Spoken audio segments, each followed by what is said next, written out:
जय जय राम कृष्ण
रूप पाहता लेटनी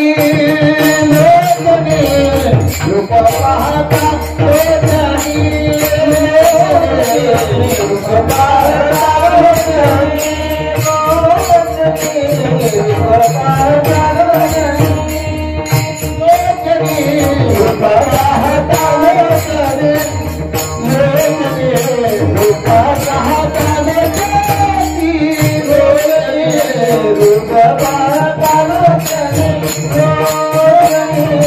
रूप पाहता लेटनी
मुंगी उडाली आकाशी मुंगी उडाली आकाशी मुंगी उडाली आकाशी उडाली आकाशी दिले गेले सूर्यासी दिले गेले सूर्यासी दिले गेले सूर्यासी दिले गेले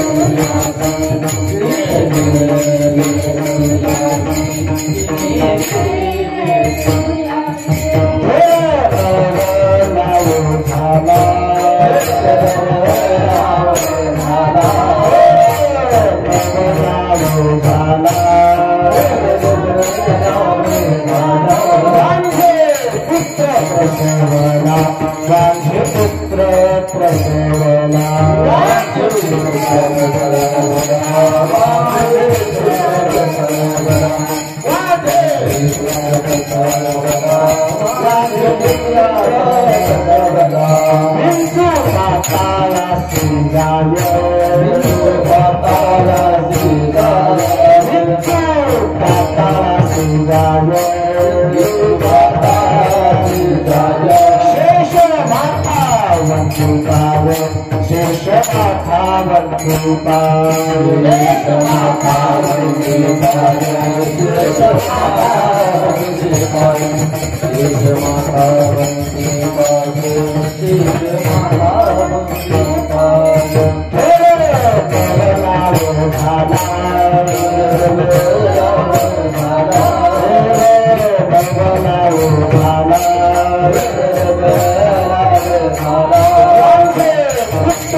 Kumar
मुंगी व्यारे मुंगी वती उडाले धार मुंगी उडाली आकाशी मुंगी उडाले आकाशी मुंगी उडाले आकाशी मुंगी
उडाली आकाशी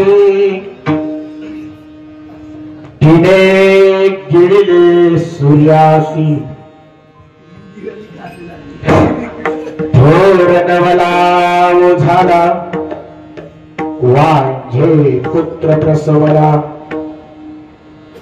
विंचू पाताळासी जाय शेष माथा वंदी पाय थोर नवला झाला वांझे पुत्र प्रसवला मासी झाली घार झाली देखोनी मुक्ताई हसली थोर नवला झाला वांझे पुत्र प्रसवला विठ्ठल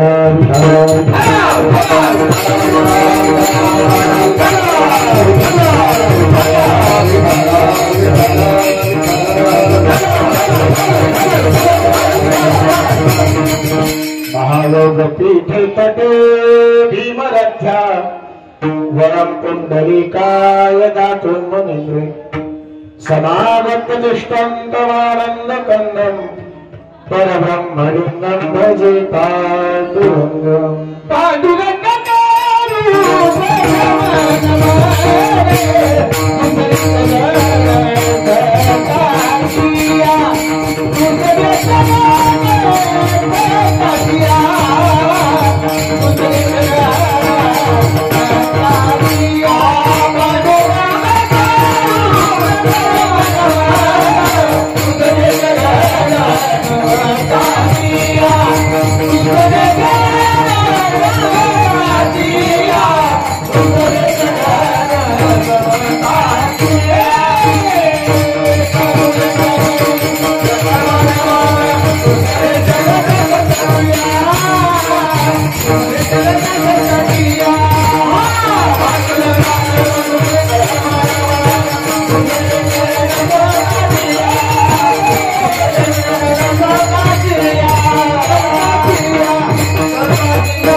दुसरे चरण संतांच्या त्यांच्या कृपादाने कथेचा विस्तार बाबाजी सद्गुरुदास तुका अलंकापुरी पुण्यभूमी पवित्र जिथे नांदतो ज्ञान राजा सुपात्र तया आठरिता महापुण्य राशी नमस्कार माझा सद्गुरु ज्ञानेश्वरांची ओम नमो ज्ञानेश्वराय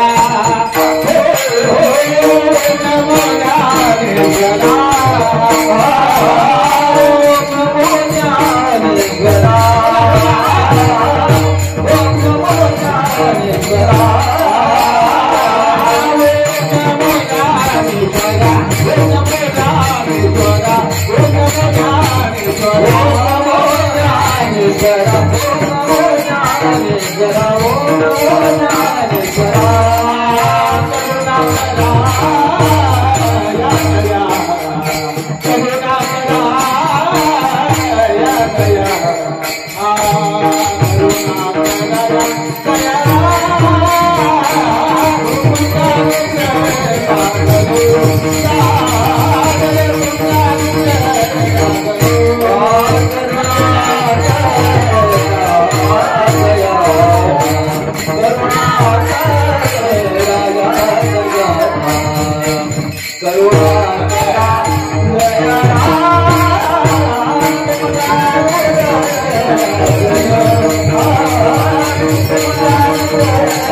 करुणाकर दयाळा तुमचा अनुग्रह लाभलो पावन झालो चराचरी नमो सद्गुरु तुकया ज्ञानदीपा नमो सद्गुरु सच्चिदानंद रूपा नमो सद्गुरु भक्त कल्याण मूर्ती नमो सद्गुरु भास्करा पूर्ण कीर्ती जयांचे केलिया स्मरण हो सकळ विद्यांचे अधिकरण तिची वंदू चरण हे श्री गुरुचे नमस्कार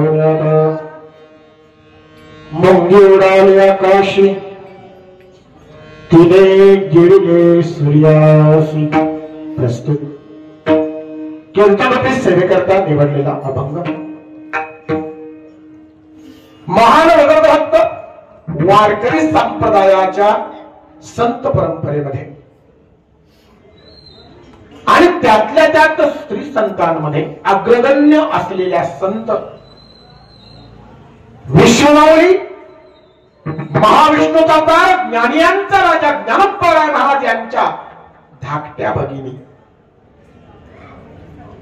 अद्वितीय जननी चित्कला आदिशक्ती श्रीमंत श्री मुक्ताईबाई महाराज यांचा 4 चरणांचा कूट प्रकरणातील अभंग सप्ताहाच्या 3ऱ्या दिवसाच्या कीर्तन सेवेच्या निमित्तानं उपस्थित असलेल्या तुम्हा सर्व सज्जनांच्या सेवेकरिता माझ्या पांडुरंगाच्या सेवेकरिता प्रभू दत्तात्रयांच्या सेवेकरिता आणि सकल संतांच्या सेवेकरिता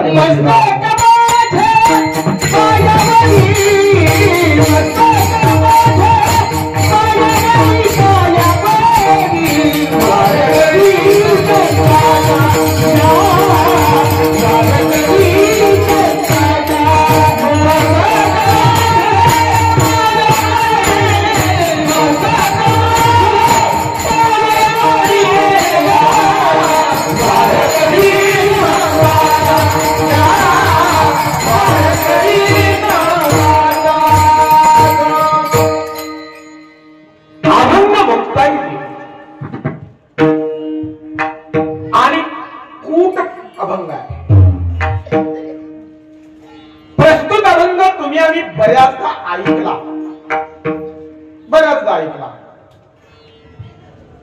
परंतु या अभंगाचा मतितार्थ या अभंगाचा अन्वयार्थ प्रत्येकानं आपापल्या सोयीनं आपापल्या बुद्धीनुरूप काढला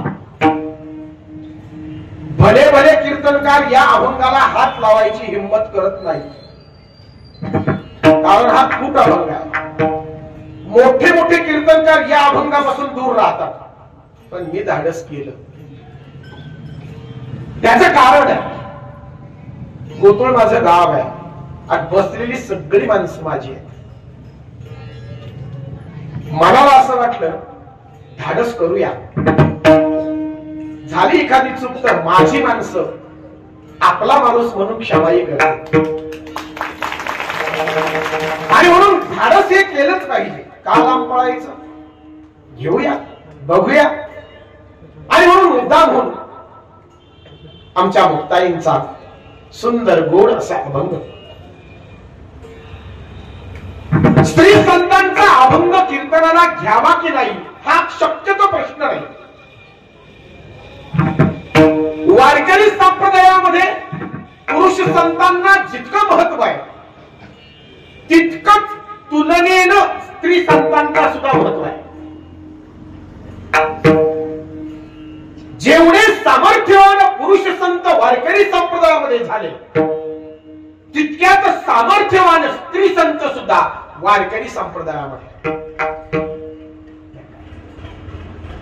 मग त्या आमच्या मुक्ताई असतील, नामदेवरायांची दासी जणी असेल, कान्होपात्र असेल, बैनाई असेल, या सगळ्या स्त्री संत तितक्याच तुला मुलाच्या आहेत.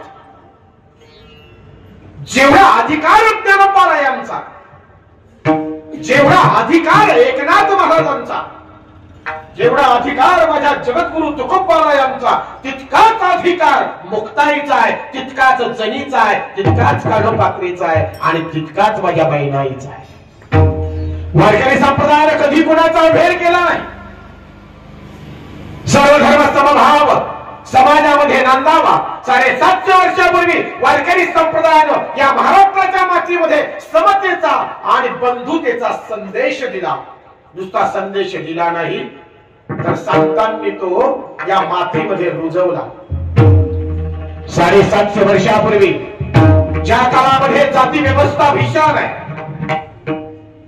पराकोटीची जाती व्यवस्था आहे, अशा काळामध्ये सर्व जाती धर्माच्या माणसांना एकाच भगव्या पताकेखाली आणण्याचं काम वारकरी संप्रदायानं केलं. भेदभाव संपवण्याचं काम वारकरी संप्रदायानं केलं. जाती जातीतला भेद मिटवला. सगळेजण एकच आहेत या भावनेनं सर्व जाती धर्माची माणसं वारकरी संप्रदायात एकत्र आली. माय बापू, आणि म्हणून वारकरी संप्रदायाचं वैशिष्ट्य आहे सर्व जाती धर्माचे संत वारकरी संप्रदायात, सर्व जाती धर्माचे.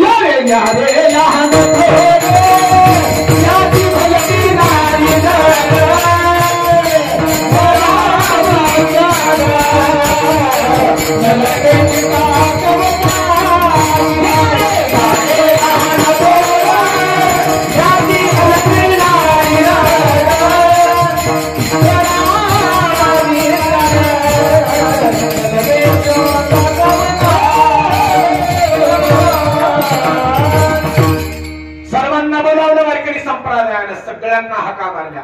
यारे यारे लहान थोर, याती भलती नारी नर. बर का, स्त्रीला तेवढं प्राधान्य वारकरी संप्रदायाने दिलं. उगीच काहीतरी प्रश्न उपस्थित करायचे, स्त्रियांनी कीर्तन करावं की न करावं वगैरे वगैरे. चला, त्या वादाच्या मुद्द्यांमध्ये आपल्याला जायचं नाही. पण मला एक कळतं बाई बापू, बर का, जनाईचा अधिकार, मुक्ताईचा अधिकार नामदेवरायांच्या कीर्तनामध्ये सगळे संत ताटीला उभे आहेत. तत्कालीन त्या काळातले नामदेव कीर्तन करी पुढे देव नाचे पांडुरंग, जनी म्हणे ज्ञानदेवा भोला भंग, नाचता नाचता देवाचा गळला पितांबर, सावध होई देवा ऐसे बोले कबीर. स्थिती पराभंग आहे. नामदेवरायांच्या कीर्तनाचं वर्णन आहे आणि नामदेवराया कीर्तन करतायत ताटीला उभे असलेले संत. नामदेव कीर्तन करी पुढे देव नाचे पांडुरंग, जनी म्हणे ज्ञानदेवा बोला भंग. काय बरं आपल्याला यातून बोध काय होतो? जनाईनं ज्ञानेश्वर महाराजांना सांगितलं ज्ञानोबा अभंग बोला. याचा अर्थ असा आहे की ताटीला कोण उभा आहे? ज्ञानोबा आहे, जनी आहे. ज्ञानोबा आहेत म्हणजेच अनयासे निवृत्तीनाथ दादा, सोपान काका, मुक्ताई हे देखील आहेत. सावतोबा, गोरोबा हे संत सुद्धा ताटीला उभे आहेत. कबीरदासजी आहेत, जनाई आहे. पण एक सांगू का, या ताटीला उभ्या राहिलेल्या संतांमध्ये माझी जनी टाळ घेऊन उभी आहे, मुक्ताई टाळ घेऊन उभी आहे. आणि जनाईचा अधिकार आहे का? जनाईनं ज्ञानोपारायांना विश्वमाऊलीला महाविष्णूचा उद्धार ज्यांना म्हटलं गेलं त्या ज्ञानियांच्या राजाला आदेश करावा, ज्ञानदेवा बोला अभंग. आणि ज्ञानेश्वर महाराजांना देखील अभंग बोला हे आदेशित करण्याचं सामर्थ्य जनाईमध्ये आहे. आणि म्हणून माझी जनी कुठं कमी नाही. कमी मानण्याचं काही कारण येतच नाही. अधिकार तेवढा मोठा. स्त्रियांनी कीर्तन करावं की न करावं या वादात मी पडणार नाही. पण मला पूर्ण खात्री आहे माझ्या वारकरी संप्रदायानं पुरुष संतांना जेवढं ताकदीनं जवळ केलं, जेवढं प्रेमानं जवळ केलं, तितक्याच प्रेमानं स्त्री संतांना सुद्धा जवळ केलं. आणि तितकाच अधिकार स्त्रियांना सुद्धा दिला. 750 वर्षापूर्वी अरे ज्या काळामध्ये स्त्रियांना चूल आणि मूल याच्या पलीकडे विचार करण्याची मुभा नव्हती, परवानगी नव्हती, त्या काळामध्ये स्त्रियांना ताटीला उभं केलं माझ्या वारकरी संप्रदायानं. आणि गळ्यामध्ये टाळ दिला. अभंग रचना करण्याचं सामर्थ्य त्या स्त्रियांना प्राप्त झालं. माय बापू एवढा मोठा अधिकार.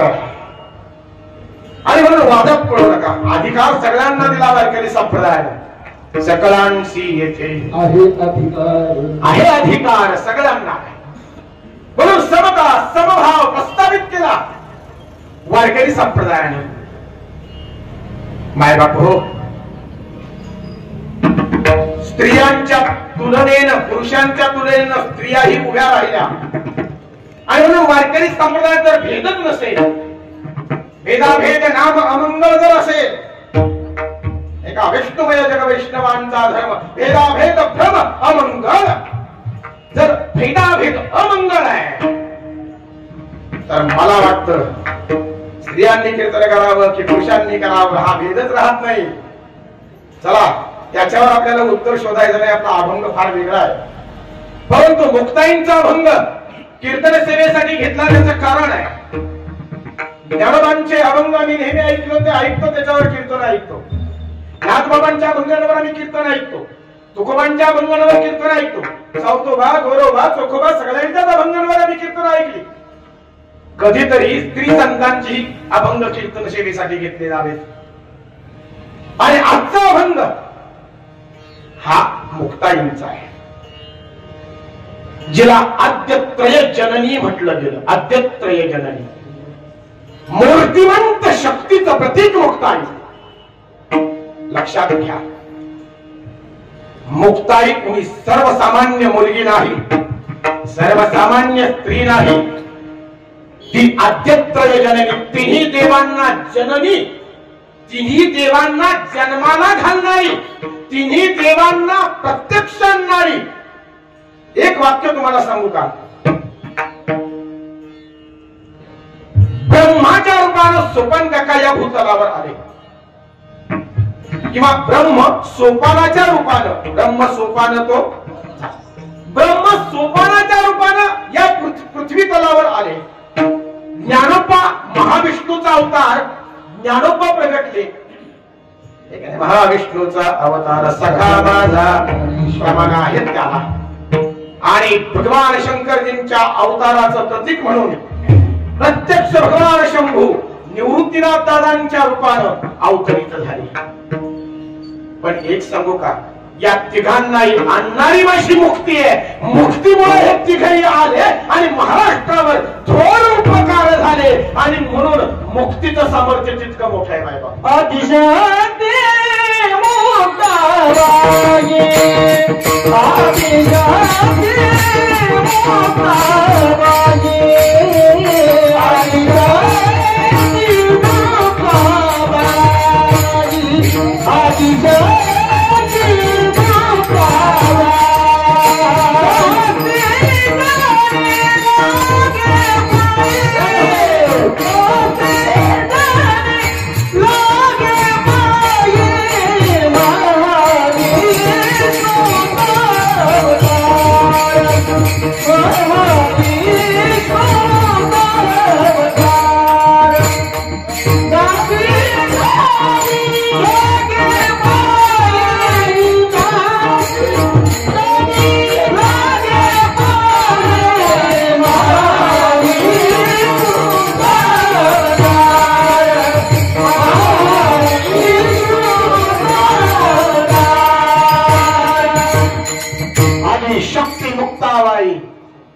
मुक्ताई जणी लागे पायी.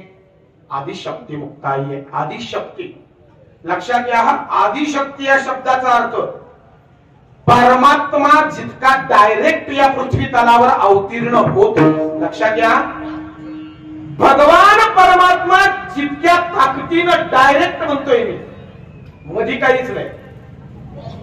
परमेश्वर भगवान परमात्मा डायरेक्ट ज्ञानोबांच्या रूपानं प्रकट झाला. भगवान परमात्मा डायरेक्ट तुकोबांच्या रूपानं प्रकट झाला. भगवान परमात्मा डायरेक्ट नाथबाबांच्या रूपानं प्रकट झाला. लक्षात येते तुमच्या. तितकंच डायरेक्ट मुक्ताई प्रकट झाली आहे. ती आदिशक्ती आहे. लक्षात घ्या. ती प्रत्येक पुरुषाच्या मागे एक वेगवेगळ्या भूमिकेतून उभी राहिली. माझ्या परमात्म्याच्या मागे सुद्धा उभी राहिली. परशुराम अवतारामध्ये आई रूपानं रेणुका माता म्हणून प्रकट झाली. प्रभू रामचंद्रजींच्या अवताराच्या ठिकाणी सीतामाईंच्या रूपानं पत्नी म्हणून प्रकट झाली. आणि कलियुगामध्ये ज्ञानोबायांच्या परोपरीनं आणि ज्ञानेश्वर महाराजांची भगिनी म्हणून तीच आदिशक्ती या भूतलावर प्रकट झाली. बाबापू तीच आदिशक्ती. ती कधी माता झाली, कधी पत्नी झाली, तर कधी भगिनी म्हणून प्रकट झाली. एक लक्षात घ्या. भूमिका वेगवेगळ्या बजावल्या, पण तरी देखील या भूमिकांमध्ये ती नाही. या भूमिकांच्या परोक्ष आहे. या भूमिकेच्या पलीकडची आहे. ती स्वतःला भूमिकेत बांधत नाही, नात्यात बांधत नाही.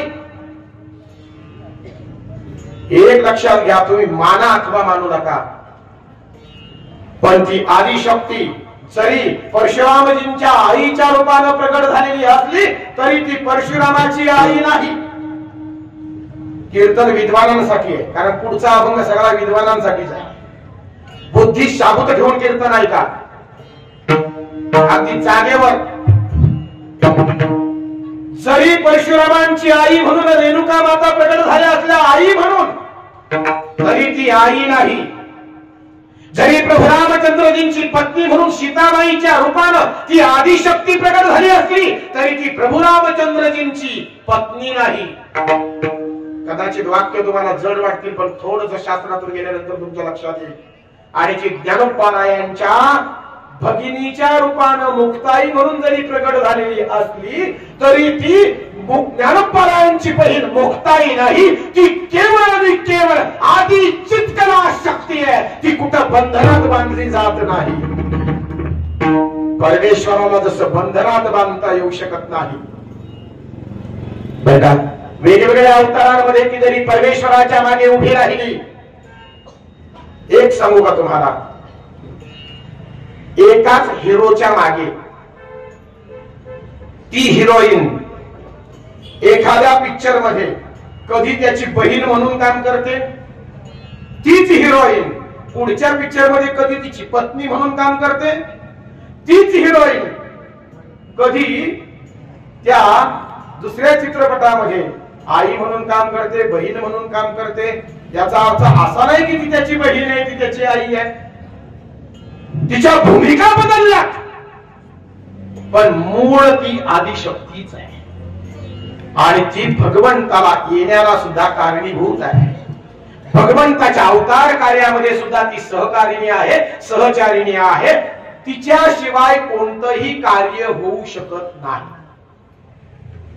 हे लक्षात ठेवा. म्हणून ती अद्यत्रयजननी आदिशक्ती म्हटलं गेलंय. तिला ती स्वतंत्र आहे. ती परमेश्वराच्या बरोबरीने आहे, पण परमेश्वराशी संलग्न आहे, पण परमेश्वराशी एकरूप नाही. ती वेगळी आहे. आणि ती डायरेक्ट मुक्ताबाईच्या रूपाने महाराष्ट्रात अवतरित झाली. आणि हे महाराष्ट्रावर फार मोठे उपकार आहेत, फार मोठे उपकार आहेत. मुक्ताई सर्वसाधारण नाही, हे वाक्य पुन्हा ध्यानी ठेवा. कदाचित तिला मी 5 वर्षाची 7 वर्षाची खानाच्या परकर चोळीमधली असलेली छोटीशी मुलगी समजू, पण तसं ते नाहीये. मुक्ताईचं सामर्थ्य, मुक्ताईच्या बुद्धीची चुणूक, मुक्ताईचं आत्मज्ञान अरे विचार करा माय बाप हो, जेव्हा माझा ज्ञाना व्यथित झाला, झोपडीचं दार बंद करून घेतलं आणि जीवन संपवण्याचा विचार करू लागला, तेव्हा त्या ज्ञानोबारायांना पुन्हा उभं करण्याचं काम, धीर देण्याचं काम, ज्ञानोबांना जीवन समजावून सांगण्याचं काम माझ्या मुक्ताईनं केलंय, हे लक्षात घ्या. आणि माझी मुक्ती नसती तर ज्ञानोबा नसते, मुक्ती नसती तर ज्ञानेश्वरी नसती, अमृत अनुभव नसता, चांगदेव काहीच नसतं माय बापू. हे उपकार माझ्या मुक्ताईचे. माय बापू हो, 1400 वर्षाच्या चांगदेवाला, ज्यानं 1400 वर्ष आयुष्य जगावं, मृत्यूला यानं हुडकावणी दिली, मृत्यूच्या पलीकडे गेलेला चांगदेव स्वतःही मरत नव्हता आणि कुणाला मरूनही देत नव्हता. संजीवनी सिद्धी प्राप्त असलेला चांगदेव. पण मायबाप हो, जेव्हा वाघावर बसून हाताचा सर्पाचा चाबूक घेऊन अलंकापुरीवर स्वारी करून आला, ज्ञानोबारायांवर स्वारी करून आला, माझ्या ज्ञानोबारायांनी भिंत चालवली, चालविली जड भिंती, हरली चांगयाची भ्रांती, मोक्ष मार्गाचा संगाती भरती ज्ञानदेव माझा, ज्ञानोबा माझा. ती जड भिंती चालवली, त्या जड भिंतीवर चारही भावंड बसलेत. 1400 वर्षाच्या चांगदेवाला हा कोरा योगी आहे म्हणून प्रमाणपत्र देणारी 5 वर्षाची मुक्ती आहे, लक्षात ठेवा. ज्ञाना कोराय रे, हा कोराय. मुक्ती म्हणते 5 वर्षाची. ज्ञाना कोरपत्र पाठवले, कोरा योगी, कोरा. 1400 वर्ष जगला पण कोराच राहिला. मुक्तीची वाक्य आहेत. मुक्ते मग काय करू म्हणतेस? ज्ञाना 5 वर्षाची मुक्ती ज्ञानोबांना संबोधित करते काय? ज्ञाना अरे कोरा आहे ना, मग एक काम कर, या कोऱ्या कागदावर अक्षरांचा संस्कार कर. काय शब्द आहेत? या कोऱ्या कागदावर अक्षरांचा संस्कार कर. ते पाठवून चांगदेवाला पुन्हा त्या कोऱ्या कागदावर मुक्ताईच्या आदेशान्वये ज्ञानोबारायांनी 65 ओव्यांचं पत्र लिहिलं. ते 65 ओव्यांचं पत्र म्हणजे चांगदेव 65. स्वस्ति श्री वटेषु जो लपोनी जगदा भासू दावी मदग्रासू. पहिलीच ओवी आहे चांगदेव 65ची. अशा चांगदेवाला सर्टिफिकेट देणाऱ्या, प्रमाणपत्र देणाऱ्या माझ्या मुक्ताई भिंत चांगदेवाला सामोरी आली. चारही भावंड भिंतीवरून खाली उतरली. चांगदेवाला स्वतःच्या नजरेनं बघितलं, अनुभवलं. मी तर चेतनावर सत्ता गाजवली, चेतन वस्तूवर सत्ता, सर्प व्याघ्रावर बसून आलो. पण हा योगी, हा ज्ञाना निर्जीवावर, जडत्वावर सुद्धा सत्ता गाजवू शकतो. जे मला शक्य नाही तो हा 9 वर्षाचा पोरगा करतोय. चांगदेवाचा अहंकार उतरला आणि अशा अहंकार रहित झालेल्या चांगदेवाला माझ्या मुक्तीनं उपदेश करावा. चांगदेव भागे आदि जन्मारे,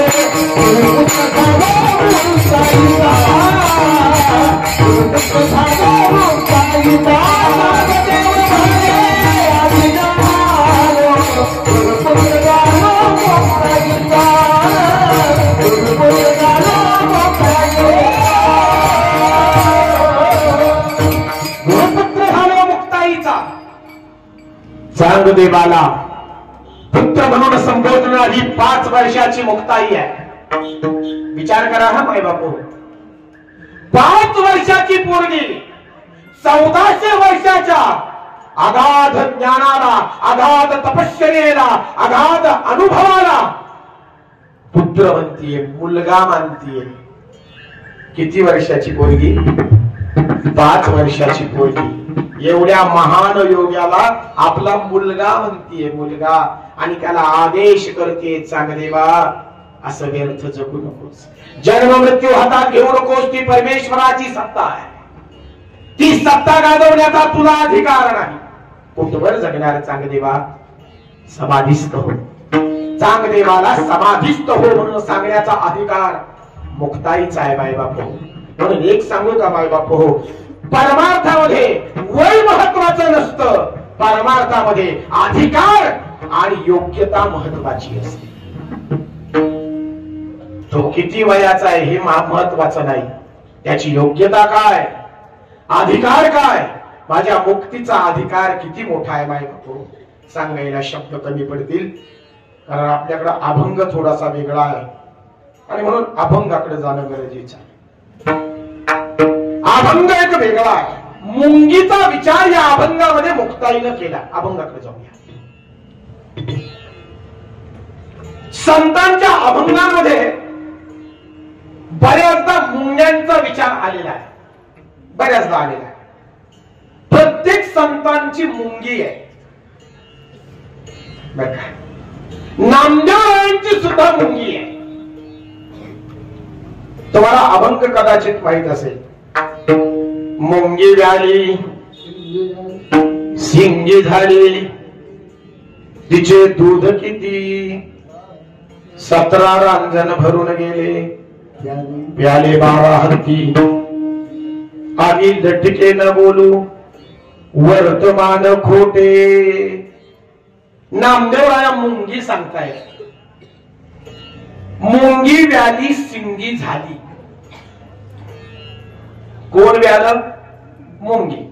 मुंगी व्याली सिंगी झाली, तिचे दूध किती, आश्चर्य बरं का, तिचे दूध किती 17 रांजण भरून गेले, प्याले 12 हत्ती, उरलेलं शेळी घुसळण करी, मांजर लोणी काढी. पुढे बरंच तो अभंग आहे, आपला तो विषय नाहीये. पण नामदेवरायांनी सांगितलं काय, मुंगी व्याली सिंगी झाली. मग नामदेवरायांची मुंगी कोणती, ऐका बरं का. नामदेवरायांनी ज्या मुंगीचं वर्णन केलंय ना, ती मुंगी म्हणजे भगवंत आहे. मुंगी व्याली भगवंत प्रसवला, शिंगी झाली, त्या मुंगीला शिंगी झाली, म्हणजे मुंगीपासून शिंगी झाली. मुंगी कोण? भगवंत. नामदेवरायांच्या मते मुंगी म्हणजे भगवंत. बरं, तो भगवंत प्रसवला. तुम्हाला प्रमाण देऊ का? आंधळ्या पांगळ्याचा एक विठोबा प्रसवला,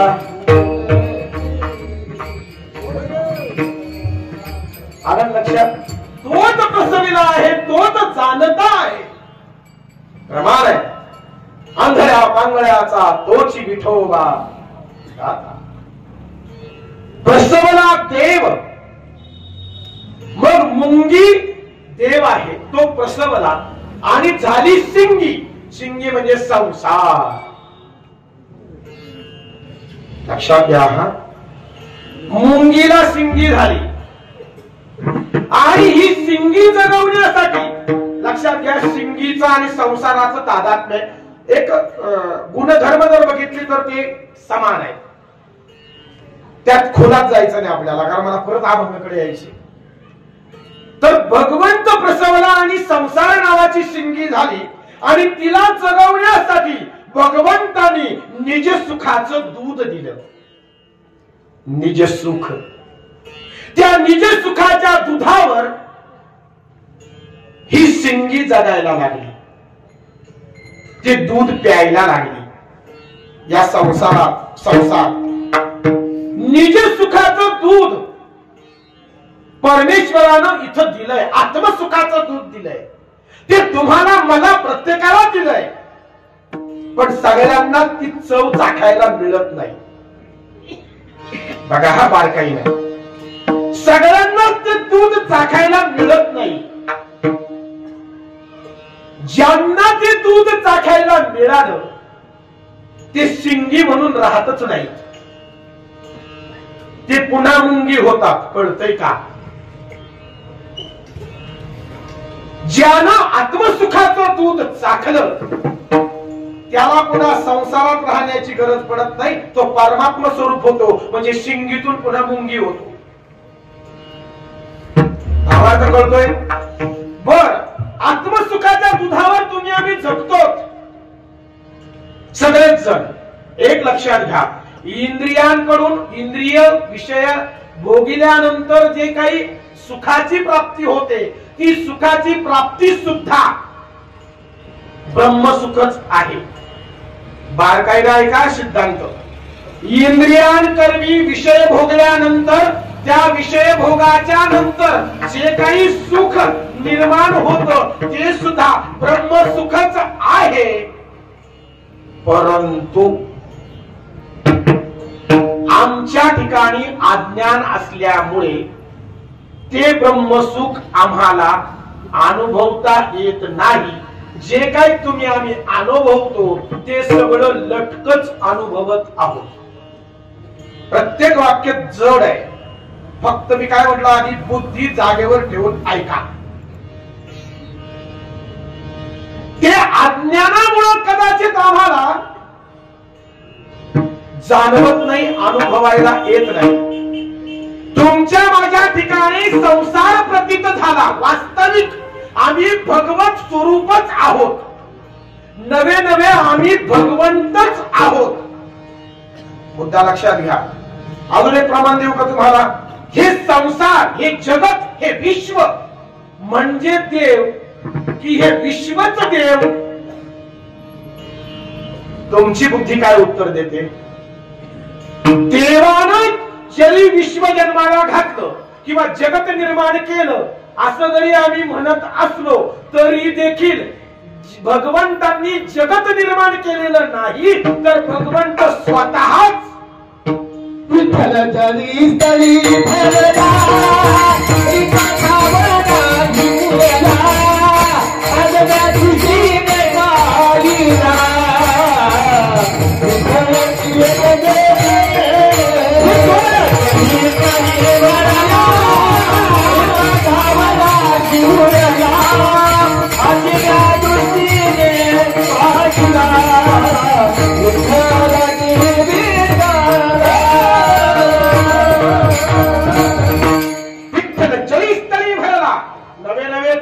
विविध रूपानं नटला नाना परी देव नटला नाना परी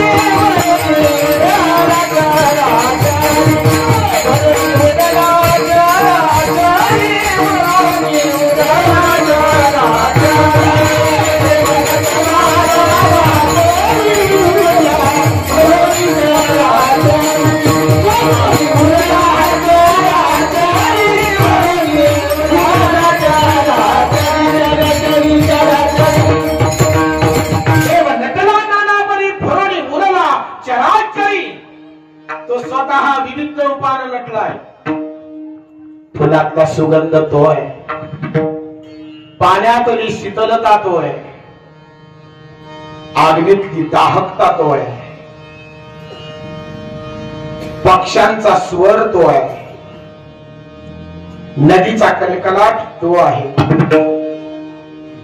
लक्षात घ्या, नटला नाना परी. म्हणून आम्ही जरी म्हणत असतो जगत भगवंतांनी जगत निर्माण केलं, नवे नवे भगवंत स्वतःच अनेक रूपानं प्रगट झाला.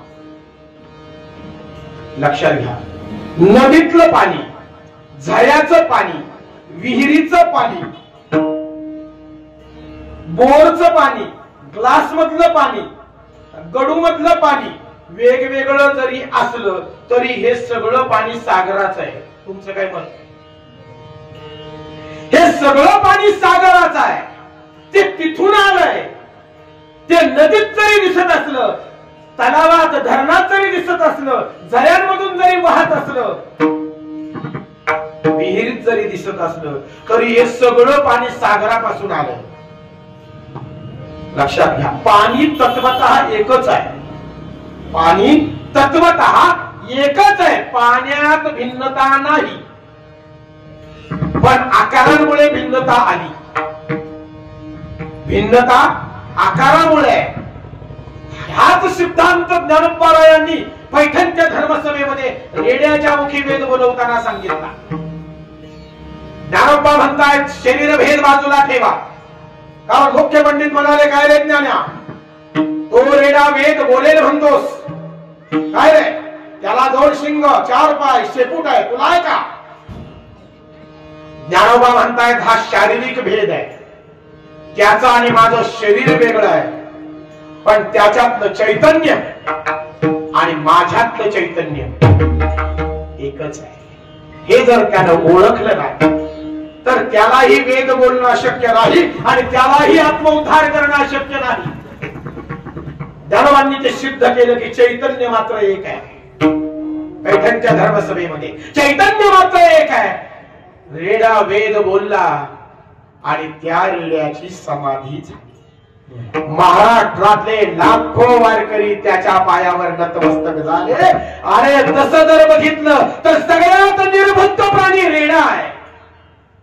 सगळ्यात निर्बुद्ध, बुद्धी नसलेला, पण असा सर्वात निर्बुद्ध असलेला रेडा सुद्धा संतांची संगती मिळाल्यानंतर उद्धार पाहू शकतो, मोक्ष प्राप्त करू शकतो आणि तोही पूजनीय होऊ शकतो. ही संतांच्या संगतीची ताकद आहे, ही माऊलींची ताकद आहे. महाराज रेड्याच्या मुखी वाकले, रेड्याच्या पायावर वाकले. सांगायचं तात्पर्य चैतन्य जिथून पाहावं तिथं एकच आहे. आकारामुळे भिन्नता आहे. म्हणून जरी आम्ही असं म्हटलो भगवंत आणि विश्व वेगळं आहे, नाही, विश्व तेच भगवंत आहे आणि भगवंत म्हणजेच विश्व आहे. तिथं साधर्म्य आहे, तिथे एकरूपता आहे. पण हे वेगळं का भासलं त्याला कारण आहे माया, अज्ञान. अज्ञानामुळे ते वेगळं भासलं. तो विषय आपण पुन्हा हाताळणार आहोत. पण मुंगी व्याली सिंगी झाली. दूध किती, नामदेवराय म्हणतात 17 रांजण भरून गेले. जे 17 रांजण कोणते माहितीये का? जीवन मुक्तीच्या ज्या 17 कळा आहेत ना, त्या 17 कळा म्हणजे 17 रांजण आहे. पेले 12 हत्ती. ते 12 हत्ती कोण माहितीये का? आस्तिकता आणि नास्तिकता सिद्ध करणारी जी काही शास्त्र आहेत, आस्तिकता सिद्ध करणारी 6 शास्त्र आणि त्या 6 शास्त्रांना विरोध करून नास्तिकता प्रकट करणारी 6 शास्त्र, असे 6 12 शास्त्र. ते हे निज सुख रूपी दूध पिले, उन्मत्त झाले आणि भांडायला लागले. त्यांच्यातच भांडणं आहेत. त्यांच्यात मतैक्य नाहीये. आहे का आस्तिकात आणि नास्तिकात मतैक्य आहे का? हा म्हणतो देव आहे, तो म्हणतो देव नाही. त्यांच्यात भिन्नता आहे, मतैक्य नाही. म्हणून वाद आहे. शास्त्रकारांमध्ये वाद आहेत. लक्षात घ्या, प्रत्येक शास्त्राचा विषय वेगळा आहे आणि प्रत्येक शास्त्राचे सिद्धांत वेगळे आहेत आणि या भिन्नतेमुळे त्यांच्यात वाद आहेत, भांडण आहे. ते 12 हत्ती प्याले, 12 हत्ती. मग पुन्हा शिल्लक राहिल्यावर शेळी घुसळण करी, मांजर कोणी काढी वगैरे वगैरे आहे. इकडे मला जायचं नाही. पण नामदेवरायांनी सांगितलेली मुंगी, नामदेवांना अभिप्रेत असलेली मुंगी, मुंगी व्याली, ती मुंगी म्हणजे भगवंत. एकनाथ महाराजांनी सुद्धा मुंगी सांगितली बर का? एकनाथ महाराजांची मुंगी काय माहितीये का? आम्ही नवल देखिले भाई. आम्ही, नाथबाबा म्हणतायत, आम्ही नवल देखिले भाई, मुंगीने हत्तीशी केली लढाई. उंटाचा कान धरून चिमाई.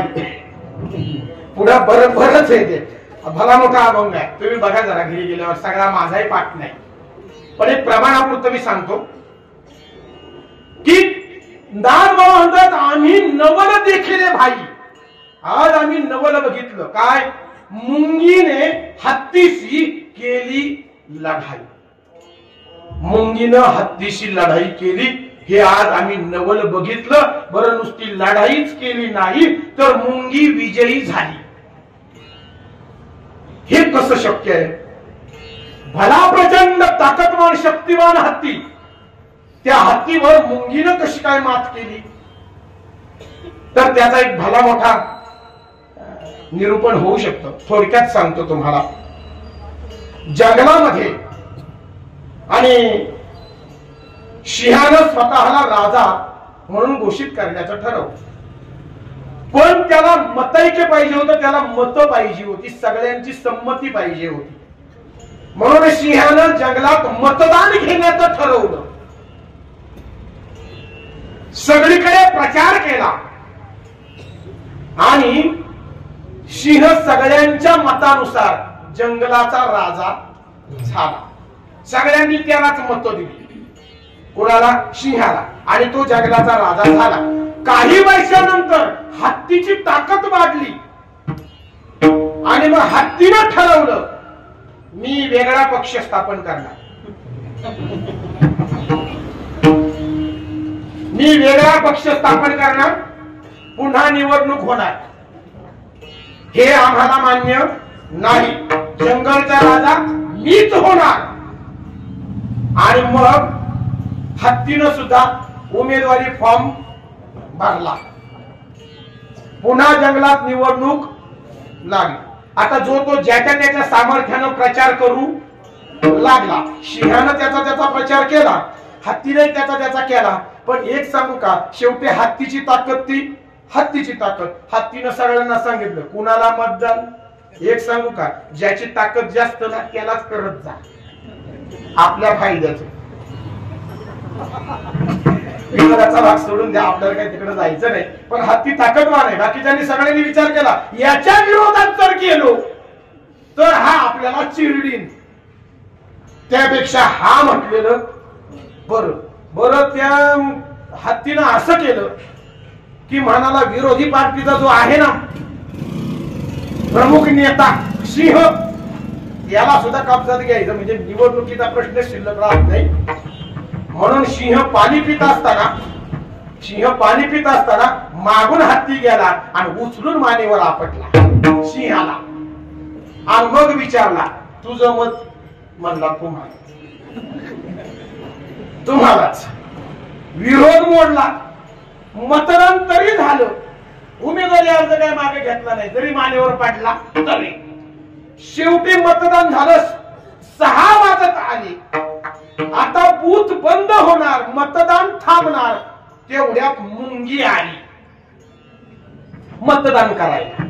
आणि मुंगी आल्यानंतर हत्तीनं तिला बाजूला घेतलं, इकडे ये, तू कुणाला मत देणार, मत कुणाला देणार. मुंगी म्हणाली हत्ती दादा ओरडू नकोस, कानठळ्या बसत्यात माझ्या. हे बघ, मी माझ्या मनानं ठरवीन मी कुणाला मत देणार. मला आहे ना, मी कुणाला मत देणार हे बघ, तिकडं सिंह उभा आहे, मला त्याच्याही विरोधात जाता येणार नाही. शेवटी तूही मला तितकाच महत्वाचा आणि तोही मला तितकाच महत्वाचा. पण तुला जर ऐकायचं असेल मी कुणाला मत देणार तर मला तू तुझ्या कानाजवळ ने. हत्तीला गरज होती मताची आणि गरजवंताला त्यानं ती सोंडेनं अशी उचलली, कानाजवळ नेली. म्हणला सांग. जसा का कान बघितला, मुंगीनं आत प्रवेश केला. आणि एक लक्षात घ्या, हत्ती कितीही बलवान ताकदवान असला तरी कानात कच्चा आहे.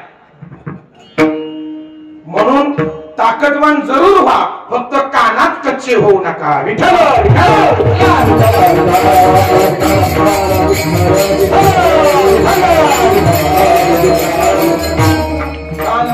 कानात कच्च कळतंय ना.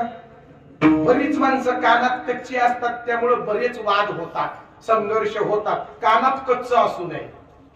अकबर बादशाह कानात कच्चा होता.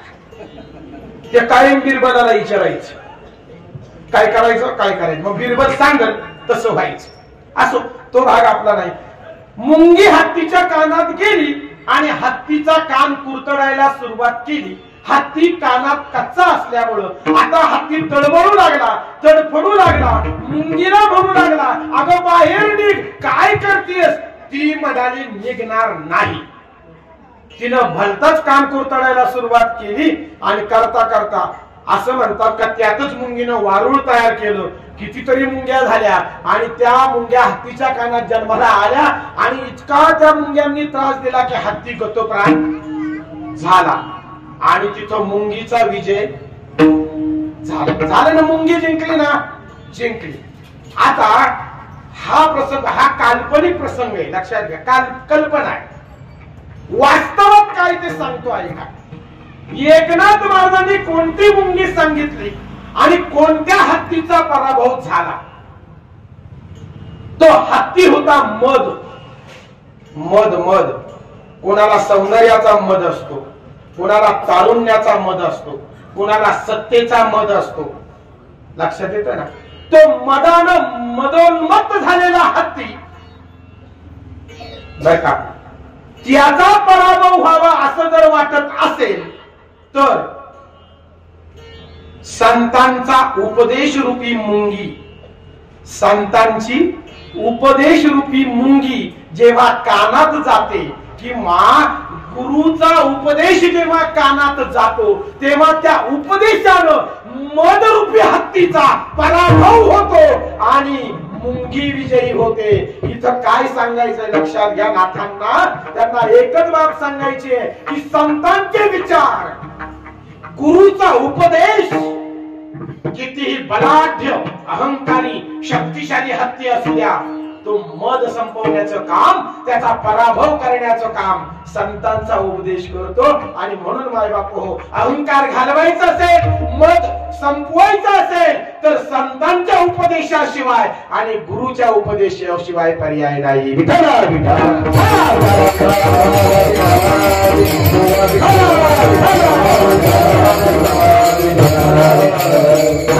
आणि मग नाथांनी सांगितलेली मुंगी म्हणजे संतांची उपदेश रूपी मुंगी. त्या उपदेशानं काय झालं, मदोन्मत असलेला हत्ती त्याचा सुद्धा पराभव झाला.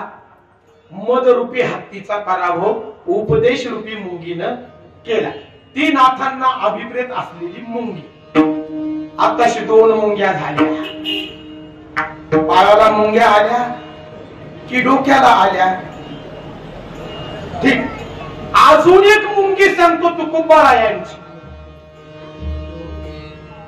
तुकाराम महाराजांच्या गाथ्यामध्ये बऱ्याच ठिकाणी मुंग्या सांगितल्या, पण तुम्हाला आम्हाला सगळ्यांना अभिप्रेत किंवा सगळ्यांना माहित असलेली एक मुंगी, लहानपण ते घरी मुंगी साखरे परवा.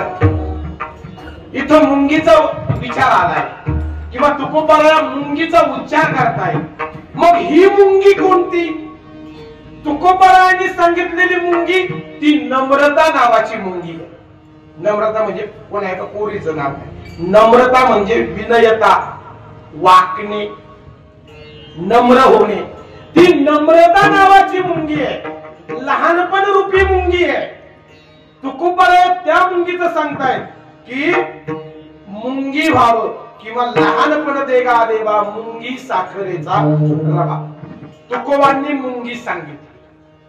चला आता या अभंगामध्ये मुक्ताई सुद्धा मुंगी सांगतायत, परंतु ती मुंगी तिथं एक विशेष बाब घडली आहे. ती मुंगी उडाली आणि तिनं सूर्याला गिळलंय. कोणती मुंगी उडाली आणि कोणता सूर्य गिळला? बारकाई नाही का?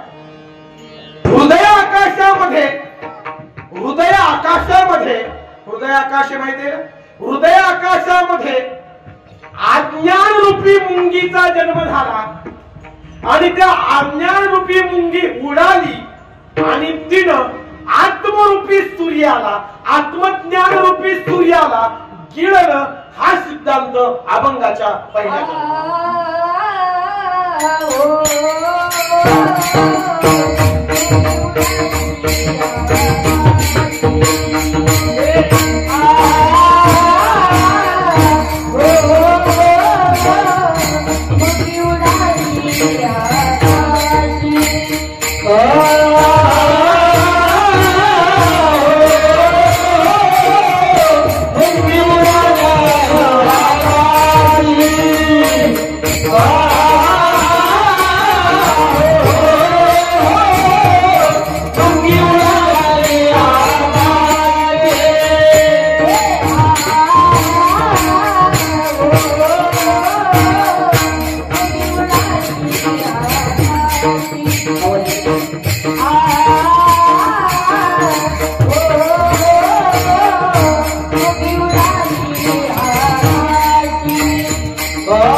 उडाली आहे? हृदय आकाशामध्ये मुंगी उडाली. कोणती मुंगी उडाली? अज्ञान रूपी मुंगी उडाली. आणि त्या अज्ञान रूपी मुंगीनं काय केलं? तिने गिळले सूर्यासी. कोणता सूर्य गिळला? स्वयंप्रकाशित असलेला आत्मा. तो आत्मा ते निज रूप त्या आत्म्याला गिळण्याचं काम, आत्मज्ञानाला संपवण्याचं काम किंवा आत्मज्ञान झाकण्याचं काम अज्ञान रूपी मुंगीनं केलं.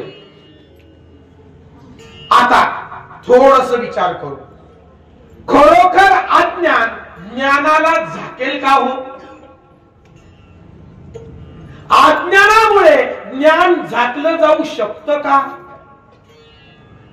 अंधारामुळे प्रकाश झाकला जाऊ शकतो का? उदाहरण दिले तुम्हाला. अंधारानं प्रकाश झाकला जाऊ शकत नाही. हे वस्तुस्थिती आहे, हे वास्तव आहे, हे सत्य आहे. जसं अंधारामुळे प्रकाश झाकला जाऊ शकत नाही, तसं अज्ञानामुळे ज्ञान नष्ट होऊ शकत नाही. याच्या उलट आहे, प्रकाशामुळे अंधार नष्ट होतो आणि ज्ञानामुळे अज्ञान नष्ट होतो, असा सिद्धांत आहे. परंतु इथं घडलंय उलट. इथं अज्ञानानं ज्ञानाला झाकलं असा सिद्धांत सांगितला. अज्ञानानं ज्ञानाला झाकलंय. वास्तविकता अशी आहे की ज्ञानाला झाकलं जाऊ शकत नाही.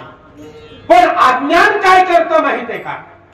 जेव्हा ही हृदयामध्ये अज्ञान रूपी मुंगी प्रकट झाली आणि ते अज्ञान रूपी मुंगी प्रकट झाल्यानंतर तिथं त्या अज्ञानाच्या अनुषंगानं मायेची उत्पत्ती झाली. मायेची उत्पत्ती झाल्यानंतर त्या मायेनं पडदा निर्माण केला. तो अज्ञानाचा पडदा कुठं आला? ज्ञानाच्या समोर आला आणि ज्ञान झाकलं गेलं, सूर्य गिळला गेला. आता उदाहरण देतो तुम्हाला, म्हणजे लक्षात येईल तुमच्या. सूर्याच्या आड ढग आले म्हणजे ढगांनी सूर्य गिळला का हो? नाही. बरोबर आहे. सूर्याच्या आड ढग आले म्हणजे ढगांनी सूर्य गिळला नाही, तो आहे तसाच आहे. फक्त ढगांच्या आड येण्यामुळं आम्हाला तो दिसेनासा. आत्मा तसाच आहे. आत्मज्ञान आहे तिथंच आहे.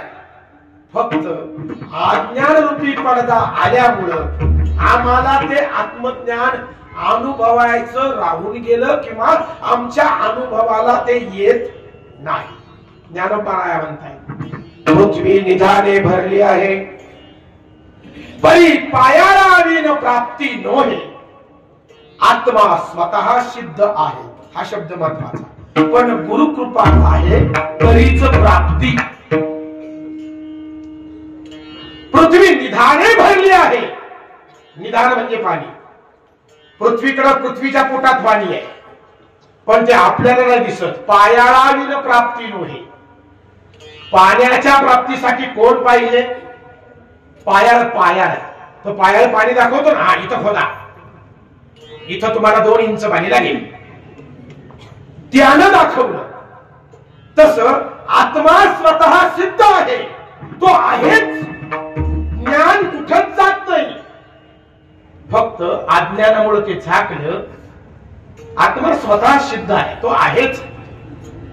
तसं अज्ञानामुळं ज्ञान झाकलं गेलं आणि मग जे अस्तित्वहीन आहे ते अस्तित्ववान वाटू लागलं, अस्तित्वानं दिसू लागलं. जसं संसाराचं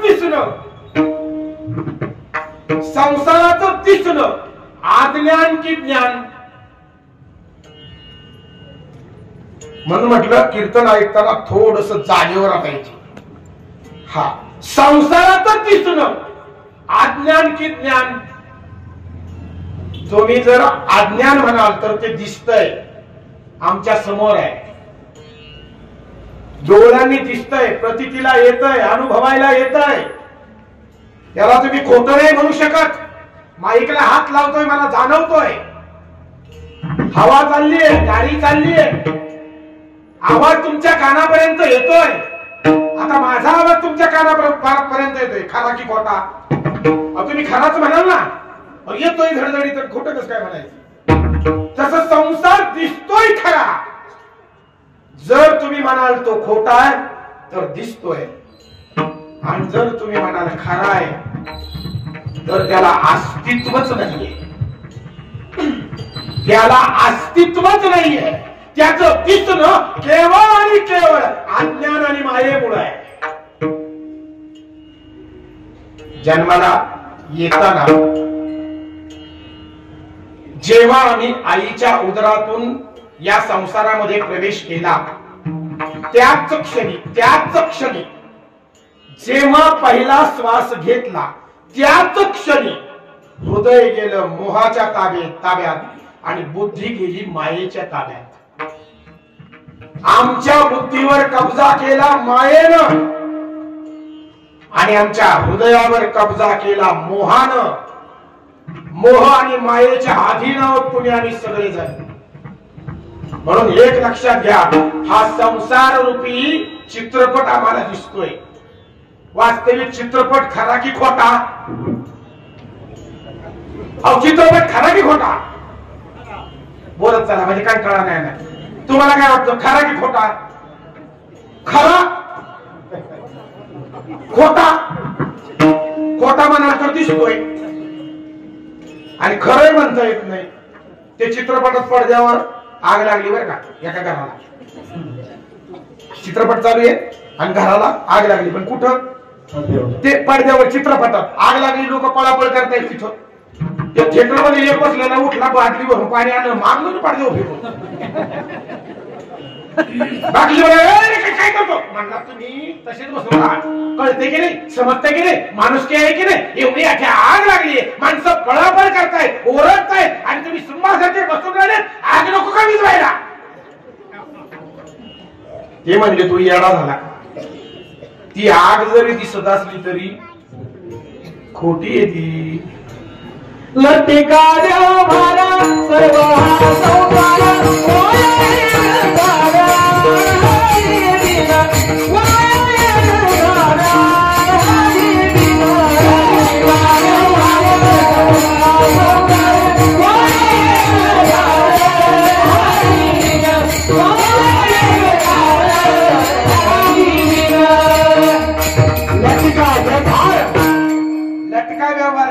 लटका.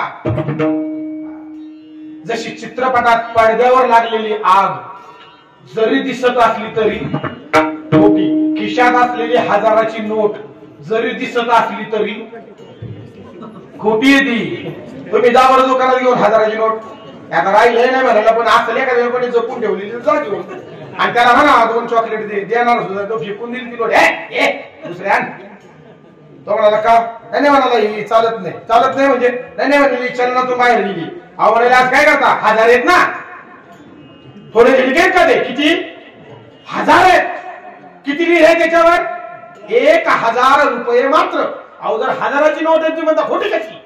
ते म्हणाले ती डोळ्यांनी दिसते, हाताला जाणवतीये, 1000ची जरी असली तरी ती खोटी आहे. दिसते पण खोटी आहे. तसं संसार दिसतोय पण खोटा.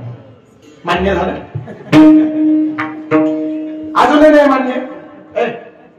शून्य कसा रे? शून्य कसा? गोल. काही शंका नाही. शून्य म्हणजे किती रे? शून्य म्हणजे किती? म्हणजे काहीच नाही. शून्य म्हणजे माझ्या खिशात 0 पैसे आहेत, म्हणजे किती पैसे? काहीच नाही. मग शून्य म्हणजे किती? काहीच नाही. शून्य म्हणजे काहीच नाही. मग शून्य नाहीये का? शून्य नाहीये का? शून्य म्हणजे काय? काहीच नाही. मग नाहीये का? आहे. कसा आहे? गोल आहे. शून्य कसा आहे? गोल आहे. दिसतोय की नाही? दिसतोय. पाठीवर काढता येईल की नाही? येईल. शून्य काढ म्हटल्यावर कसा काढणार? गोल म्हणजे शून्य आहे की नाही? आहे. शून्य म्हणजे किती? काहीच नाही. मग नाहीये का? संसार आहे का? आहे. कसा आहे? नाही गोल नाही, हे दिसतोय असा आहे. हा दिसतोय असा. मग संसार आहे का? आहे. कसा आहे? दिसतोय असा. पण तो शून्यासारखा आहे. दिसतो पण तो नाहीये. शून्य दिसतो पण तो काहीच नाहीये. लक्षात येत आहे ना? तसं संसार दिसतोय पण तो काहीच नाहीये. तो दिसतो का? अज्ञान रूपी मुंगी मूळ. विश्वरूप माया, विश्वरूप माया, विश्वरूप माया, विश्वरूप माया, विश्वरूप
तिनं झाकलंय. फक्त झाकण आणलंय. झाकण.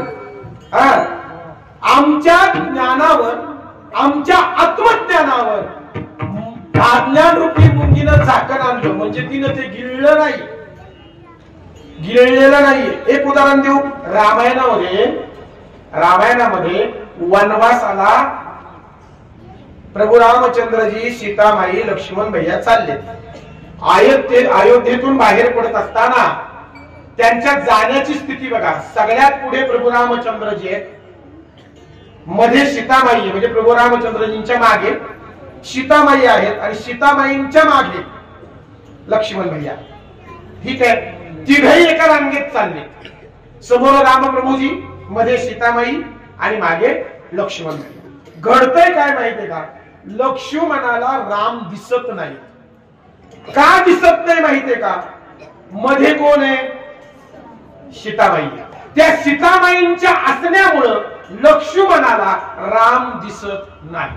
पण जर लक्ष्मणाला राम दिसावा असं जर वाटत असेल तर काय व्हावं? सीतेनं बाजूला, सीता बाजूला झाली की राम कुठेच गेलेले नाहीत. ते आहेत तसेच आहेत. फक्त दिसणं कुणामुळे लोप पावलं? सीतेमुळे लोप पावलं. ती एकदा बाजूला झाली की राम प्रभू लक्ष्मणाला दिसणार आहेत. पण सीतेच्या मध्ये येणारं दिसणं लोप पावलं, अनुभवणं लोप पावलं. तसं या जीवरूपी लक्ष्मणाला आत्मारूपी राम दिसावा असं जर वाटत असेल तर मायारूपी सीता, आज्ञानरूपी सीता, ती जी मध्ये आली ना आत्म्याच्या आणि जीवाच्या, त्या सीतेला फक्त बाजूला करा. आत्मदर्शन होईल, आत्मज्ञानाची प्राप्ती होईल. हा म्हणजे तुम्हाला कळतंय, कीर्तन कळतंय. मला माहितीये कोतुळ मधला श्रोता तितक्या ताकदीचा आहे. एवढा मोठा सिद्धांत कळायला सुद्धा बुद्धीत ताकद असावी लागते. म्हणून मी सुरुवातीला एक वाक्य वापरलं होतं, या अभंगाला भले भले कीर्तनकार हात लावत नाही. हा अभंग तेवढ्या ताकदीने सोडवावा लागतो.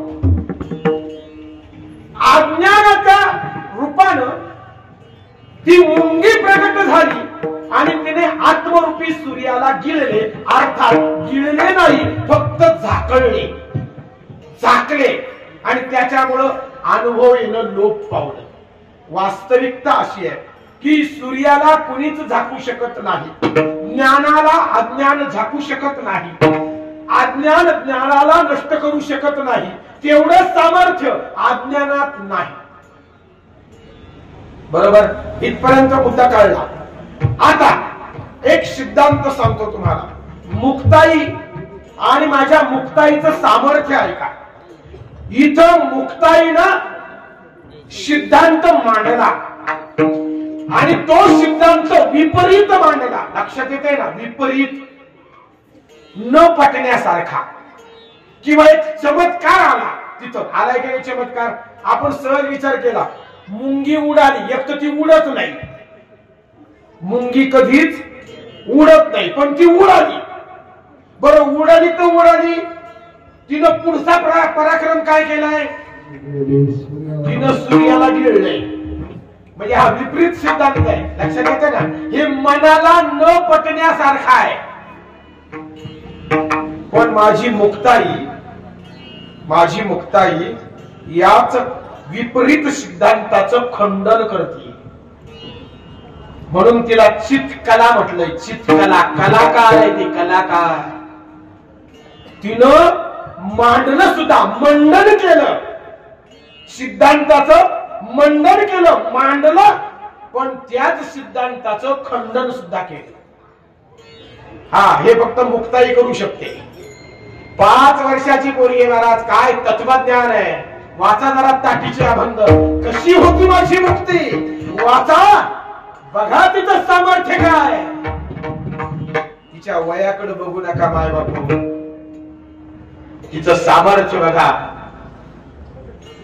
बघा माझ्या मुक्ताईचे अभंग वाचून. खंडन करतीये, खंडन.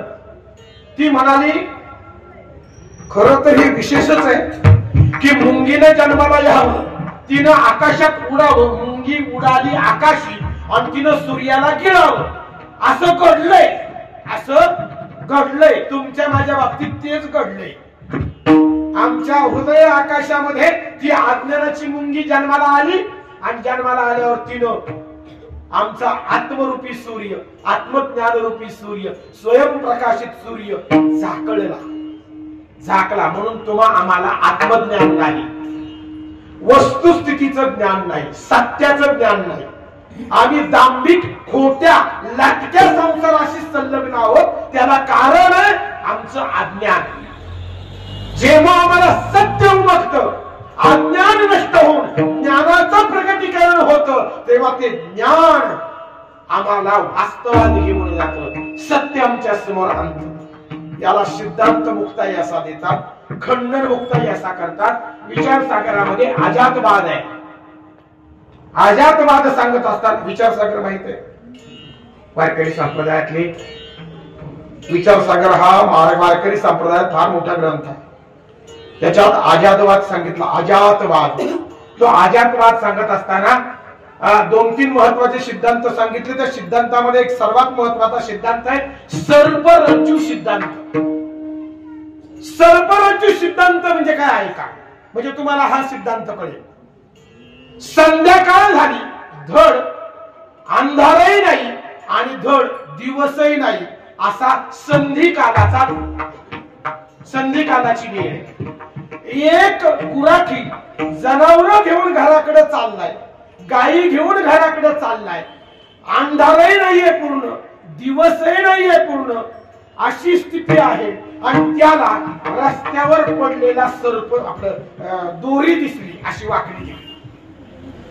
ती दोरी त्यानं पाहिली, पण तो जागेवरच थांबला, कारण त्याला ती दोरी दिसली नाही, त्याला तो सर्प दिसला.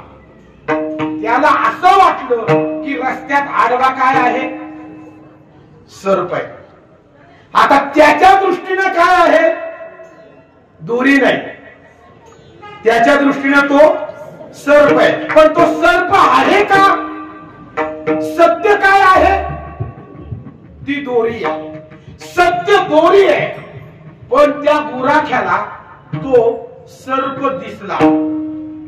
आता लक्षात घ्या, तो सर्पही नाही तसं जर पाहिलं तर, आणि दोरीही नाही. कारण त्याच्या दृष्टीने जर विचार केला तर ती दोरी नाहीये, तो काय आहे? सर्प आहे, पण वस्तुस्थिती काय आहे? ती दोरी आहे. तो तिला दोरी समजत नाही, त्याला माहित नाही ती दोरी आहे. त्याला काय माहित आहे? फक्त तो काय आहे? सर्प आहे. लक्षात घ्या, दोन्ही बाजू मिथ्या ठरतात. दोन्ही बाजू मिथ्या ठरतात. तुम्ही ज्याची बाजू घ्याल ना ते तुम्हाला सिद्ध करावं लागेल. तुम्ही जर दोरीची बाजू घेतली तर ती दोरी आहे हे तुम्हाला सिद्ध करावं लागेल, आणि जर तुम्ही सर्पाची बाजू घेतली तर तो सर्प आहे हे सिद्ध करावं लागेल. हे तर बरोबर आहे, हे सिद्ध करावं लागेल. परंतु दोन्ही सिद्ध होत नाही. ज्याची बाजू घ्याल त्याचा धर्म तुम्हाला लागतो. तुम्ही जर दोरीची बाजू घ्याल तर दोरीचा धर्म तुम्हाला लागेल, ती दोरी सत्य आहे हे तुम्हाला सिद्ध करावं लागेल. आणि जर तुम्ही सर्प आहे ही बाजू घ्याल तर तो सर्प कसा आहे हे सिद्ध करावं लागेल. दोन्ही सिद्ध होत नाही. कारण जेव्हा तुम्ही गुराख्याची बाजू घ्याल तेव्हा तुम्हाला तो सर्पच दिसेल. तुम्ही तो दोरी सिद्ध करू शकत नाही, कळतंय का? आणि जेव्हा तुम्ही दोरीची बाजू घ्याल तेव्हा तो सर्प आहे हे तुम्ही सिद्ध करू शकत नाही, ती दोरी आहे हे सिद्ध करावं लागेल. दोन्ही सिद्धांत लक्षात येत आहेत? लक्षात येत आहेत? हे दोन्हीही गोष्टी लक्षात घ्या. तिथं कशाचंच अस्तित्व नाहीये.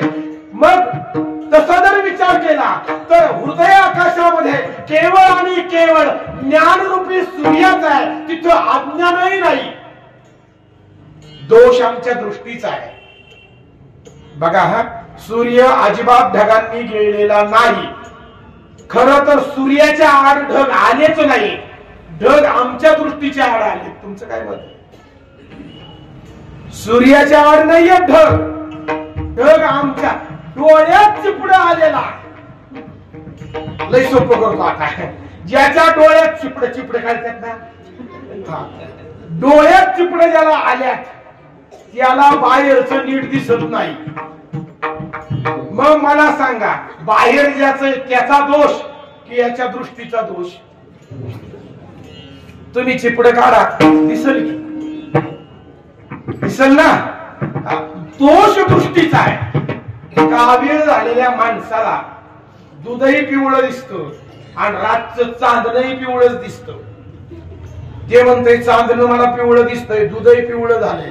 दूधही पिवळं नाहीये आणि चांदणंही पिवळं नाहीये, ते आहे त्यांच्याच स्वरूपात आहेत, फक्त याची दृष्टी. मुद्दा लक्षात येतोय? दृष्टीचा दोष आहे. तसं ज्ञानरूपी सूर्य, आत्मरूपी सूर्य आहे तसाच आहे, तो झाकला गेलाय. हे फक्त आपल्या दृष्टीचं म्हणणं आहे, आपल्या अज्ञानामुळे. एक लक्षात घ्या, अज्ञानामुळे हा दोष भगवंतावर गेला की भगवंत झाकलाय किंवा गिळलाय. दोष सूर्याला देऊ नका, तो आहे तसाच आहे, त्याला दोष लागत नाही. सूर्याला कुठं दोष आहे? त्याला दोष लागत नाही. आम्ही तो आरोपित केला सूर्यावर, देव नाही हा दोष आम्ही देवावर आरोपित केला. तो आहेच की. अज्ञानामुळे आपल्याला अनुभवायला आला नाही म्हणून आपण तो नाही असं म्हणतोय, पण आपल्या अज्ञानामुळे ते म्हणतोय. तिथं देवाचा काहीच दोष नाही. म्हणून सूर्याला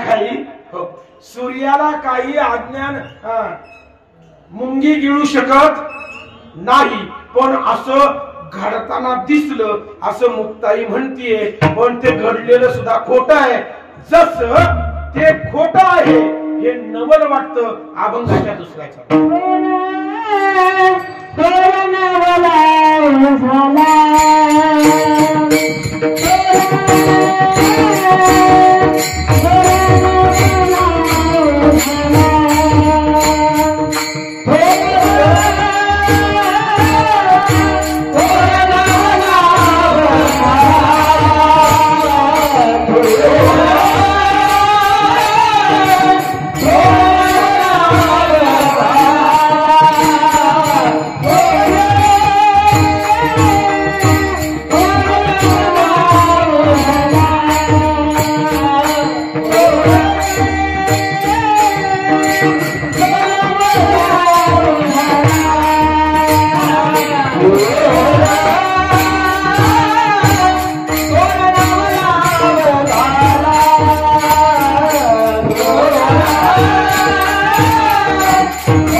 मुंगी उडाली आकाशी, तिने गेलेले सूर्यासी, हा नवलाव झालाय, हे विशेष घडलंय. परंतु मुक्ताई माझ्या म्हणताय हे सत्य नाही. त्याच्यासाठी मी आधीचे सिद्धांत सांगितले अजातवादाचे. तशी दोरी सत्य नाही, सर्पही सत्य नाही. त्याच पद्धतीनं मुक्ताई सुंदर उदाहरण देतीये. मला सांगा, वांजवाईला पुत्र होणं शक्य आहे का? नाही. मग वांज स्त्रीला पुत्र होणं जेवढं खोट, वांज पुत्र जेवढा खोटा, तेवढाच हा सिद्धांतही खोटा. मुक्ताईनं आयता पेढा हातात दिला. पेढा कळतो ना, हा आयता मिळाला हातात, आयता. काही पदार्थ असे असतात ते वरून खायचे, आतलं टाकून द्यायचं. काही असे असतात आतलं खायचं, वरचं टाकून द्यायचं. आणि काही असे असतात जे सगळेच खायचा. सांगायची गरज, वरचं टाकून द्यायचं, आतलं खायचं. केळ्याचं वरचं साल टाकून द्यायचं, आतलं खायचं. बर, आतलं खायचं, वरचं टाकलं, वरचं खायचं आणि आतलं टाकून द्यायचं. आंबा, साल, त्यातला रस, आतली कोय टाकून द्यायची. पण पेढा असा आहे, काहीच टाकायचं नाही, सगळा खायचा. मुक्ताईनं पेढा दिला, हा सगळ्याच्या सगळा खायचा. हा अभंग म्हणजे पेढा आहे, हा सिद्धांत म्हणजे पेढा आहे. मुक्ताई म्हणाली, खरं सांगू का, मुंगी उडाली नाही, कारण ती उडूच शकत नाही आणि ती सूर्याला गिळूही शकत नाही. पण तसं बाळताना मात्र दिसलं.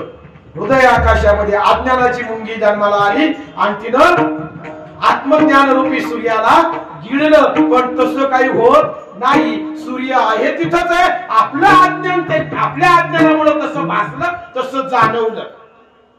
इथपर्यंत बरोबर आहे. लक्ष्मणाला संपवतो. लक्ष्मणाला शक्ती लागली. इंद्रजित आकाशात उडाला. कोण?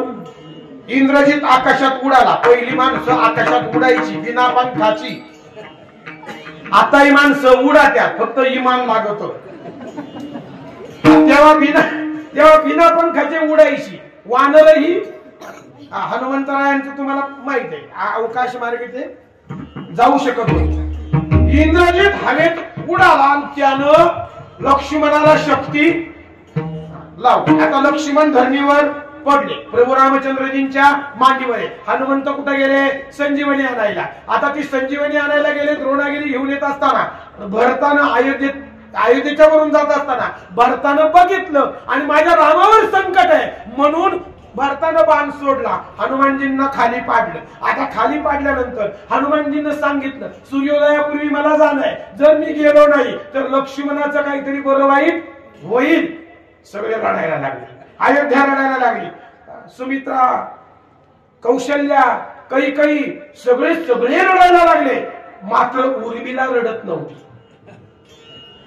उर्मिला कोण? लक्ष्मणाची पत्नी. उर्मिला रडत नव्हती, ती हसत होती. तेव्हा हनुमानजींना विचारलं, वशिष्ठात करा. वशिष्ठजींनी विचारलं, उर्मिले सगळे रडताय, तुझ्या नवऱ्यावर संकट आहे आणि तू रडत नाहीस, हसतीस. ती मला खरं सांगू का, शक्ती लागणे वगैरे आणि लक्ष्मणाचा घातपात होणे वगैरे सगळं खोटं आहे.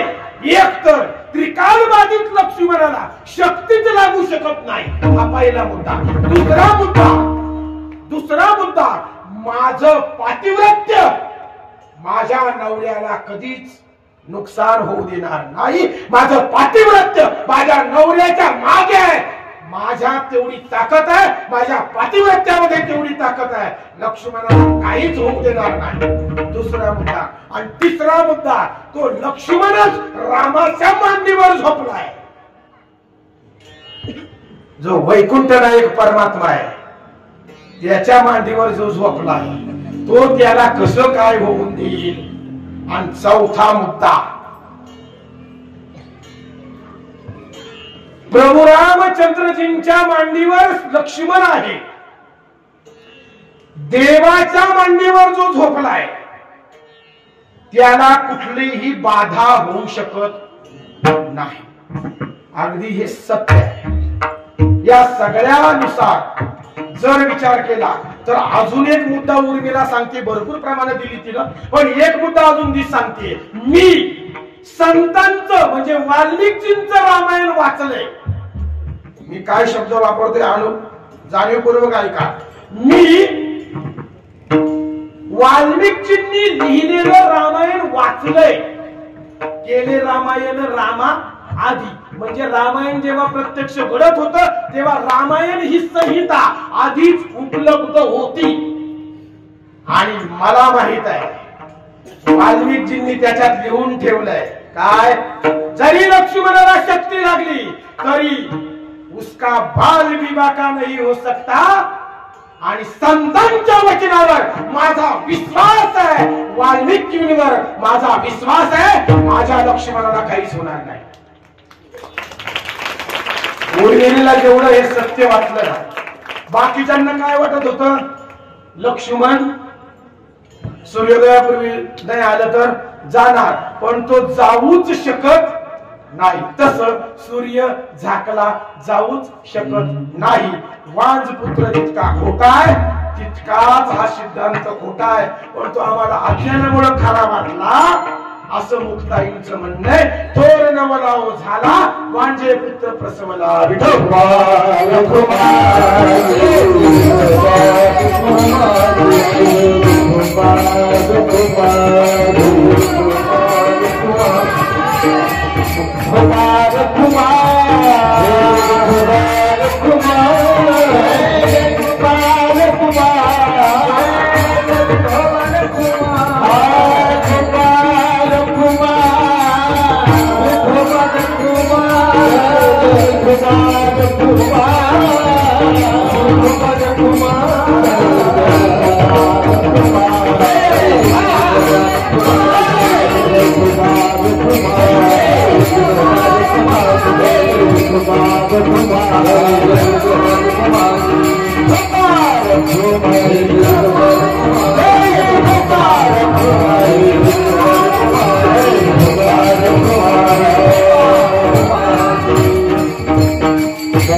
वांझे पुत्र प्रसवला. मुक्ताईनं मांडला सिद्धांत, मंडन केलं सिद्धांताचं आणि लगेच खंडनही केलं. सिद्धांत सांगितला सुद्धा आणि त्या सिद्धांताचं खंडन सुद्धा माझ्या मुक्ताईनं केलं. अजून मुक्ताई पुढे बोलते,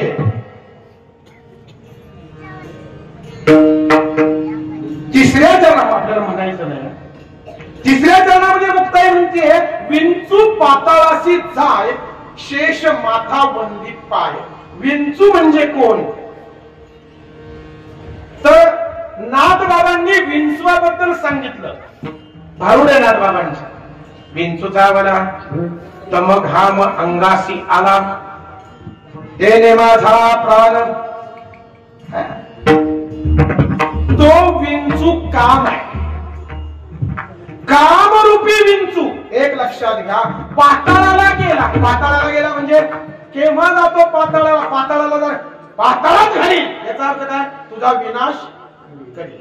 ठीक आहे, पाताळाला गेला म्हणजे तो विनाशाकडे गेला. केव्हा काम विनाशाकडे जातो, केव्हा जेव्हा काम धर्माच्या किंवा नीतीनं भोगला जात नाही ना, तेव्हा तो काम विनाशाकडे जातो, तो अधर्म ठरतो. एक लक्षात घ्या, काम हा देव आहे, काम देव आहे, बरोबर आहे. आणि दुसरा महत्वाचा मुद्दा, काम हा पुरुषार्थ आहे. धर्म अर्थ काम मोक्ष हे चार पुरुषार्थ आहेत. त्या चार पुरुषार्थांपैकी काम हा पुरुषार्थ आहे. धर्मानं नीतीनं भोगला तर तो काम मोक्षाला कारण ठरतो, पण अनितीनं जर कामाचा आश्रय केला तर तो काम रसा काळाला नेतो, पाताळात घेऊन. मुद्दा कळला. त्या कामापासून निर्माण होतात मोह आणि माया. जेव्हा आपल्या मनामध्ये काम निर्माण होतो ना, त्याच्या आधी तो काम मोहाला आणि लोभाला पाठवतो. हे मोह आणि लोभ सर्प आहेत. ज्ञानेश्वरीमध्ये या मोहाचं आणि लोभाचं वर्णन माऊलींनी केलं, त्यांना ते सर्प म्हणतायत. भक्ती मार्गाच्या वाटेवरचे वाटसरू आपला लुटारू किंवा सर्प म्हणतात. आणि शेष हा सुद्धा सर्प आहे. लक्षात घ्या, विशेष घडतोय. कामरूपी विंचू पाताळाला गेला आणि तिथं असलेल्या मोह आणि लोभ रूपी सर्प त्याला नमन करताय. विंचू पाताळाशी जाय शेष माथा वंदीपाय. आणि म्हणून काम सुद्धा न्यायानं नीतीनं भोगला जावा, त्याच्या पाठीशी धर्म असावा, म्हणजे तो काम आम्हाला मोक्षाकडे घेऊन जातो. हेही घडताना दिसतंय. अनितीनं काम स्वीकारला जातोय आणि समाजामध्ये काम हा अधर्माच्या बाजूने उभा असलेला दिसतो. त्याच्यामुळं विनाश लीला या जगतामध्ये सुरू आहे. असो, मग मुक्ताईने पुढचा सिद्धांत मांडला आणि तो सिद्धांत फार सुंदर आहे. माशी व्याली घार झाली. माशी व्याली, माशीचा गुणधर्म असा आहे की माशी शक्यतो चांगल्या पदार्थांवर कमी बसते आणि घाणेरड्या पदार्थांवर जास्त बसते. हा माशीचा गुणधर्म आहे. खरंय का नाही? जिथं घाण तिथं माशी, जिथं घाण तिथं माशी. आता कुठं माशी असतात तुम्हाला सांगण्याची गरज नाही, त्याचं उच्चारण मी इथं करत नाही. हा, पण ती माशी व्याली आणि घार झाली. घार म्हणजे वासना, घार म्हणजे पाप. लक्षात घ्या, या माशीनं वासनारूपी आणि पापरूपी घारीला जन्म दिला आणि ती घार कधीच सरळ खाली येत नाही, ती झडप घालते. तसं आमच्यावर पाप झडप घालतात, झडपतात, थोडक्यात झपाटतात. हा, आम्हाला सगळ्यांना अज्ञानानं, वासनेनं, पापांनी झडपलेलं आहे आणि झपाटलेलं आहे. त्याचं कारण आहे आमच्या ठिकाणी ती माशी आहे, ती व्याली आहे. आणि त्या व्यालेल्या माशीनं हा सगळा प्रताप दाखवलाय. हे सगळे सिद्धांत, हे सगळ्या सिद्धांतांना मुक्ताईनं बघितलं, तिला नवल वाटलं. थोर नवलाव झाला माझे पुत्र प्रसवला. हे सगळं पाहिल्यानंतर असं घडतंय हे दिसल्यानंतर मुक्ताई हसली.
Thank you.